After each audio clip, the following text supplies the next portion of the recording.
व्यक्ता कर रहे ओम प्रकाश ढांडा जी से निवेदन करूंगा कि वो अपना सभी जो साथी आए उनका धन्यवाद करें। हमारी पार्टी के सभी साथीगण, नेतागण, साथीगण, प्रचार और प्रसार में हम पीछे हैं। हम जन जन तक इस सरकार की जो ये नीतियां हैं, जो ये कुठाराघात, चाहे किसान हो, चाहे व्यापारी हो, चाहे मजदूर हो, चाहे हमारे खिलाड़ी हों, इनके ऊपर करने का समय समय पर ये प्रयास करते हैं। चाहे अडानी ग्रुप हो, अंबानी ग्रुप हो, एक दूसरे के शेयर ये आपस में रिश्तेदार समझी आपस में ले लेते हैं और बड़े बड़े बैंकों को चूना लगाने का काम करते हैं। परंतु ये बातें हम धरातल पर नहीं कर पाते। हर व्यक्ति की एक सोच होती है। हमारा कर्तव्य है सभी साथियों का, अब जो हाथ से हाथ जोड़ो सम्मेलन शुरू हुआ है, हम हर व्यक्ति तक ये बातें पहुंचाने का काम करें। ये सरकार, आप देखेंगे कि अभी बजट के अंदर इस बार किसान की आय को दुगनी करने का कोई प्रस्ताव ही नहीं रखा गया।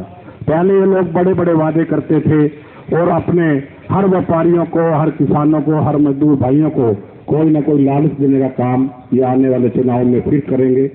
धर्म पर लड़वाने का काम करेंगे।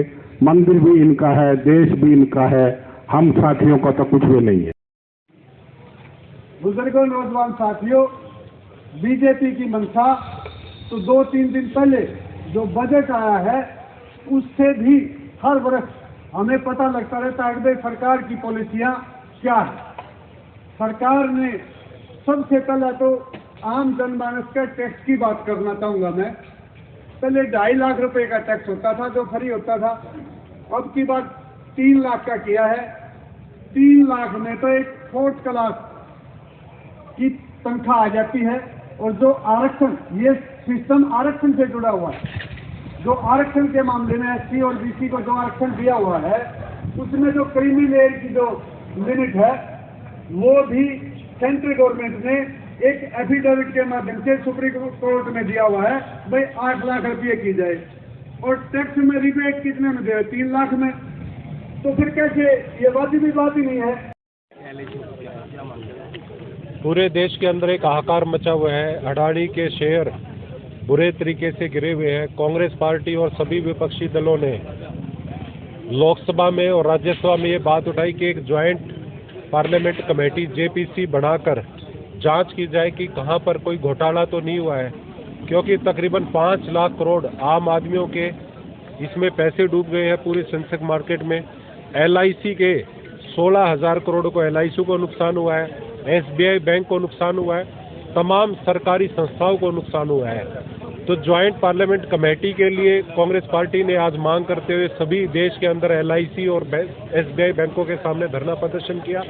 दूसरी मांग ये है कि सुप्रीम कोर्ट के सिटिंग जज से ये जांच कराई जाए और डेली बेसिस पर लोगों के सामने बात रखी जाए कि जांच में क्या निष्कर्ष आया है।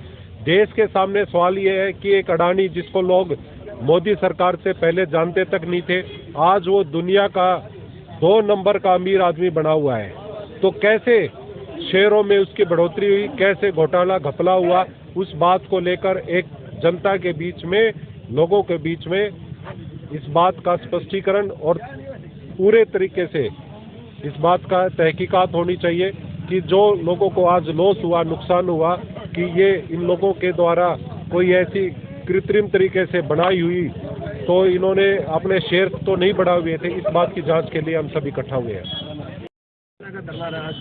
देखिए, पूरे देश के अंदर हाहाकार मचा हुआ है अडानी का और इस देश की बीजेपी सरकार द्वारा किए गए घोटाले और घपलों का। और वहीं पर इस देश में कभी अडानी को रेल बेची जा रही है, कभी इस देश के अंदर एलआईसी को बेचने की बात आ रही है, कभी एसबीआई को जो है ना ये देश की सरकार बेचने पर लगी हुई है। और दूसरी बात का दुख इस बात को लेकर के होता है कि अडानी का जो हिंडनबर्ग ने इतना बड़ा खुलासा किया, उस पर वित्त मंत्री जैसी बड़ी जो संस्था आज देश को चलाने वाली है, वो ये कहती नज़र आती हैं कि वो तो गलत है रिपोर्ट, उसका ये मिथ्या रिपोर्ट है। तो कहीं न कहीं हमारी पार्टी के नेतृत्व ने पूरे हिंदुस्तान में एक फैसला किया कि डिस्ट्रिक्ट हेडक्वार्टर पर एलआईसी को बचाने के लिए, एसबीआई को बचाने के लिए और पूरे प्रदेश और देश में जितनी भी जो है ना देश की संस्थाएं हैं उसे ये नीलाम ना कर पाएँ।